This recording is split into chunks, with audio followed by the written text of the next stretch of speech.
से ये विवाद चल रहा है। और वहीं अगर अमेरिका की बात करें तो वो ये कह रहा है, तमाम अपने नागरिकों को तो वापस बुला ही रहा है, लेकिन देखिए एडवाइजरी भी जारी कर दी गई है। रूस यूक्रेन के बीच युद्ध तय है। रूस और यूक्रेन में ये तनाव लंबे समय से हम देख रहे हैं बरकरार है और ये माना जा रहा है कि बुधवार तक रूस कर सकता है यूक्रेन पर हमला। अमेरिकी खुफिया रिपोर्ट जो है उसमें यह दावा है। रिपोर्ट के बाद दुनिया के सभी देश सतर्क हो गए हैं। बाइडेन और पुतिन के बीच हालांकि बातचीत हुई है, 1 घंटे की यह बातचीत हुई, बावजूद इसके कोई नतीजा नहीं निकला, यानी कि यह कि बेनतीजा ही रही यह बातचीत। और यूक्रेन की सीमा पर हम देख रहे हैं कि किस तरह से रूसी सैनिक तैनात है। मेजर जनरल जीडी बख्शी से मैं इस पर रिएक्शन चाहूंगी कि वो इसे किस तरीके से देख रहे हैं, जो तमाम घटनाक्रम बन रखे हैं। मेजर जनरल जीडी बख्शी, आपका मैं पहला रिएक्शन इस पर चाहूंगी। देखिए, रूस की 12 कंबाइंड आर्मीज हैं, मतलब जिसको हम कोर कहते हैं। 12 में से 11 कोर उसने यूक्रेन के चारों तरफ तैनात कर रखे हैं। और जो रूस और बेलारूस है उनकी एक जॉइंट एक्सरसाइज हो रही है, ये बहुत सिग्निफिकेंट है।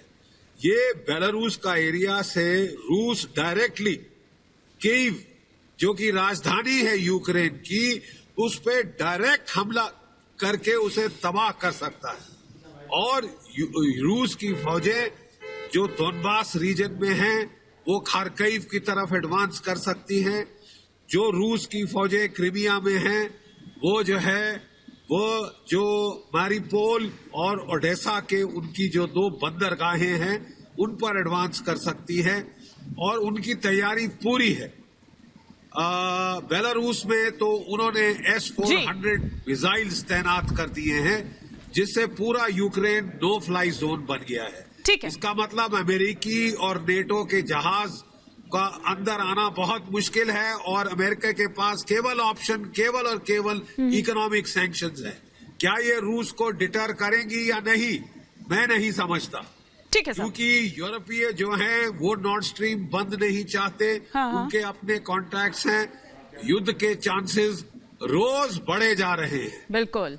और सर, जिस तरह से पुतिन ने अपनी सेना को तैनात किया है या जिस तरह की तैयारी हम देख पा रहे हैं, वो ये कह रहा है कि ये किसी भी वक्त हो सकता है और जाहिर सी बात है कि इसकी समय सीमा जो है वो बहुत तेज होगी। सर, आप मेरे साथ बने रहिए क्योंकि चर्चा हम लगातार इस पर कर रहे हैं, लेकिन कुछ ग्राफिक्स के जरिए यहां पर हम समझाने की कोशिश करते हैं कि आखिर क्या स्थिति बन रही है और किस तरह से आखिर जो तैयारी है वो की गई है। और एक समय सीमा हम क्यों कह रहे हैं, या मेजर जनरल जीडी बख्शी भी यहां पर क्यों कह रहे थे कि ये अगर होगा तो बड़ी तेजी के साथ होगा। देखिए, जो रूस है वो जो बाइडेन ने इधर यूक्रेन को छोड़ने को कहा है। 48 घंटे में होगा महायुद्ध और इस महायुद्ध को लेकर अमेरिका की ओर से अलर्ट जारी किया गया है। अमेरिकियों को, मतलब जो तमाम उसके नागरिक हैं जो वहां पर हैं इस वक्त, उनको यूक्रेन छोड़ने के लिए कहा गया है। इसके अलावा 48 घंटे में यूक्रेन उनको छोड़ने की सलाह दी गई है। तो जाहिर सी बात है कि जो भी लोग वहां पर हैं इस वक्त वो खौफजदा हैं, उनमें एक डर है। कीव दूतावास खाली करने की भी तैयारी की गई है। तो जाहिर तौर पर उन लोगों में डर है और ये कहा गया है कि भैया आप डरिए मत, हम पूरा आपका ख्याल रख रहे हैं और कोशिश ये है कि जल्द से जल्द आपको वहां से लाया जाए। बाइडेन के राष्ट्रीय सुरक्षा सलाहकार की ओर से दरअसल ये बयान सामने आया है। जैक सुलिवान ये बोले हैं कि पुतिन युद्ध के लिए तैयार है। बिल्कुल जिस तरह से तीनों तरफ से हम देख रहे हैं कि उसे घेर लिया है, वो तैयारी ये बता रही है कि कभी भी किसी भी वक्त हमला हो सकता है और हमले का ये आदेश दिया जा सकता है।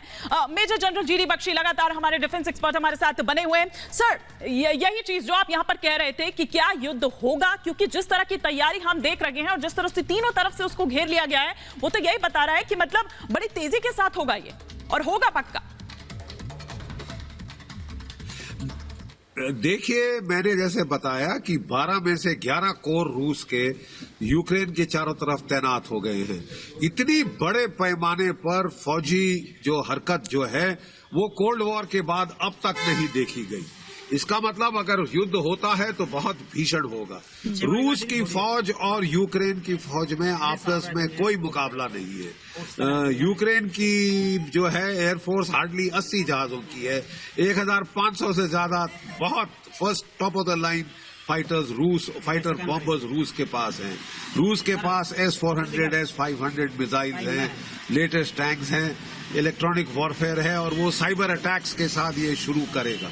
तो इतना जो जमावड़ा फौज का है, इसके बाद चुपचाप से पीछे हट जाना पुतिन के लिए पॉसिबल नहीं होगा। उसको कुछ ना कुछ हासिल करके दिखाना होगा और अभी तक उसे कुछ हाथ नहीं लग रहा और उसके लिए एम्बैरेसमेंट क्रिएट हो रही है कि उसको कुछ ना कुछ करके दिखाना ही पड़ेगा। इतना शोर करने होने के बाद रूस चुपचाप पीछे थूका चाट नहीं सकता। सर वो उसका ये कह रहा है, वो ये कह रहा है कि भैया हमने ये तैयारी कर ली है, ठीक है, लेकिन इस तैयारी का मतलब ये नहीं है कि हम आप पर अटैक करेंगे। वो दरअसल ये चाहता है कि यूक्रेन जो है और साथ ही साथ पूर्व सोवियत देश जो है वो नाटो से बाहर रखें। बिल्कुल बिल्कुल।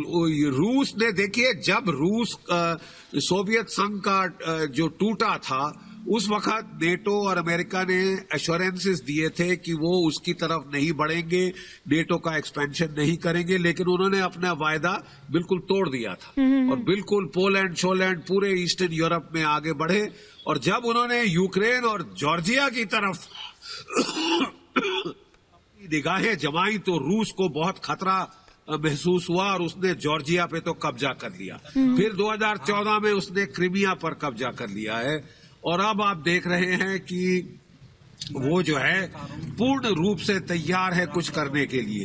ये अपराक्रम जैसी स्थिति मेरे ख्याल वो नहीं चाहेगा कि इतना जमावड़ा करने के बाद वो चुपचाप जो है वापस चला जाए बगैर अपने एम्स ऑब्जेक्टिव्स को हासिल किए। रूस ने रेड लाइंस क्लियरली ले कर दी हैं कि रिटर्न गारंटीज चाहिए उसे। पहले इन्होंने जबानी गारंटीज दी थी, उस पे नहीं चले थे। अब रूस रिटर्न गारंटीज मांग रहा है जो नेटो देने को तैयार नहीं है, जो नेटो देने को तैयार नहीं है। और यही कारण है कि इतने टाइम से हम ये किलेबंदी देख रखे हैं, हम ये घेरेबंदी देख रखे हैं। अगर 30,000 से ज्यादा सैनिक तैनात किए हैं तो यूं ही नहीं किए हैं। S-400 डिफेंस सिस्टम अगर तैनात किया जा रहा है तो ऐसे ही नहीं किया जा रहा है। लेकिन इधर अमेरिकी राष्ट्रपति और साथ ही साथ रूसी राष्ट्रपति के बीच में भी यहां पर बात हुई। कोई नतीजा नहीं निकला इस बातचीत का। 1 घंटे लगातार ये फोन पर बातचीत हुई लेकिन किसी तरह का कोई नतीजा नहीं निकला। ये रिपोर्ट आप देखिए।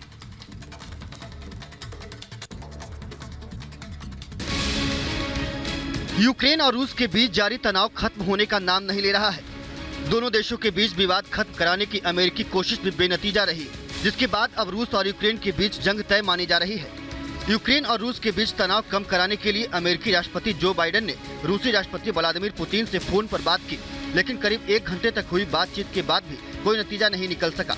हालांकि रूस ने साफ किया है कि यूक्रेन से विवाद के बीच कूटनीतिक रास्ते खुले हुए हैं, लेकिन फिलहाल ऐसा कुछ दिख नहीं रहा है। इस बीच रूस के रुख से खफा अमेरिका ने जंग न करने की अपील करने के साथ ही रूस को अंजाम भुगतने की चेतावनी भी दी है। अमेरिका ने साफ किया है कि अगर रूस यूक्रेन पर हमला करता है तो अमेरिका और उसके सहयोगी देश उसे करारा जवाब देंगे। साथ ही अमेरिका ने रूस को आर्थिक प्रतिबंधों की भी चेतावनी दी है। हालांकि ये कोई पहला मौका नहीं है जब रूस को आर्थिक प्रतिबंधों का सामना करना पड़ा है। ऐसे में अब ये देखना अहम होगा कि आखिर इस विवाद का अंत कहां होता है, या फिर यूं कहें कि दुनिया तीसरे विश्व युद्ध के मुहाने पर खड़ी है। Bureau report, Republic Bharat.